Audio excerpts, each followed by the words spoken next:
मृत्युंजय तिवारी जी सीधे आपके पास आते हुए एक आंकड़ा देते हुए, देखिए बीते 5 सालों में चीनी सरहद पर हिंदुस्तान की ओर से 2088 किलोमीटर की सड़क बनाई गई है। गलवान झड़प के बाद हमने 32 नई सड़कें बनाई हैं और 2014 से 20 के बीच 14 किलोमीटर से ज्यादा के कई पुल भी तैयार हुए हैं। लंबी फहरिस्त है, उस पर जाऊंगी तो समय नहीं रहेगा, लेकिन इसी वजह से चीन के भीतर ये चिढ़ है मृत्युंजय तिवारी जी।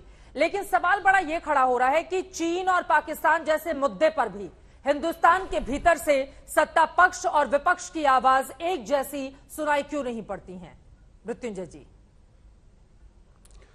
नहीं, देखिए चित्रा जी, ये ऐसे मुद्दे हैं जिस पर सत्ता पक्ष हो या विपक्ष हो, सबकी आवाज 130 करोड़ देशवासियों, भारतवासियों की आवाज एक जैसी ही होगी।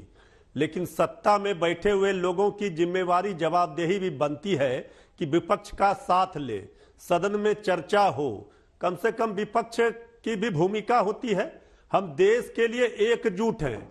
लेकिन जिस तरह से आप देखेंगे चीन हमारे सीमाओं के अंदर घुसता जा रहा है, बराबर ये खबरें आती रही हैं। हम लोगों को, देशवासियों को सेना के शौर्य पर भरोसा है, लेकिन सत्ता में बैठे हुए लोग अगर 4 दिनों तक चुप रहेंगे और सदन में इसकी चर्चा से भागेंगे, विपक्ष को भी नहीं लेंगे कॉन्फिडेंस में, तो फिर ये तो सवाल खड़े होंगे।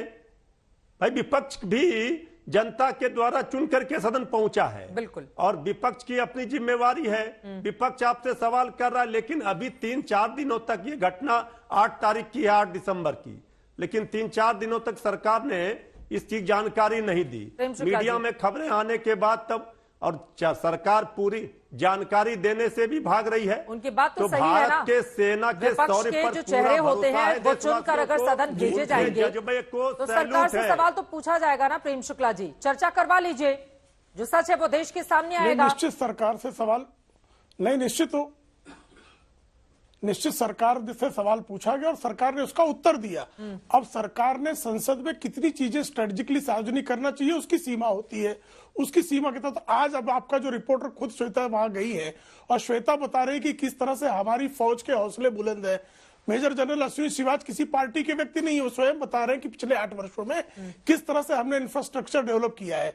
और ये इंफ्रास्ट्रक्चर डेवलप करने के बाद, नहीं तो आपको तो पता ही है, फिर आप कहेंगे कि आप भूत में चले जाते हैं। आपको पता है कि 2013 में पिछली सरकार कह रही थी कि चीन से डिफेंस का हमारा सबसे बेहतरीन तरीका ये है कि हम इंफ्रास्ट्रक्चर डेवलप ना करें, सड़कें ना बनाए। हम चीन से इतने भयभीत रहा करते थे कि हम सड़कें निर्माण करने के लिए तैयार कम है। लेकिन ये जो व्यापार है, जल्दी से 2003 से 2004 तक चीन से भारत का आयात करीब 4.34 अरब डॉलर का था। 2013-14 में 51 अरब डॉलर से ज्यादा का हुआ, लेकिन 2021-2022 में 94 अरब डॉलर को पार कर गया है। तो विपक्षी दल कहते हैं कि दरअसल व्यापार एक ऐसी चीज है जो भारत सरकार के हाथ को बांधे रखी हुई है। जी, बहुत अच्छा प्रश्न। देखिए कांग्रेस के कार्यकाल में कितना बढ़ा, 13 गुना बढ़ा, और इस कार्यकाल में 2 गुना भी नहीं बढ़ा। तो कांग्रेस क्यों चंदा ले रही थी, कांग्रेस क्यों एमओयू साइन कर रही थी, कांग्रेस आज चीन का प्रचार क्यों कर रही है, आपको सहज समझ में आ गया। ये व्यापार का फिगर ही बता रहा है ये कि कांग्रेस के कार्यकाल में, अटल जी के कार्यकाल और मनमोहन सिंह के कार्यकाल के बीच में 13 गुना व्यापार बढ़ा और आज 2 गुना भी नहीं बढ़ा है। तो ये किस बात का संकेत दे रहा है? साफ हो गया कि कांग्रेस इतना जो है क्रंदन क्यों कर रही है, भारत की सेना के हौसले क्यों नहीं बढ़ा रही है। 2 लाइन में सुरेंद्र जी,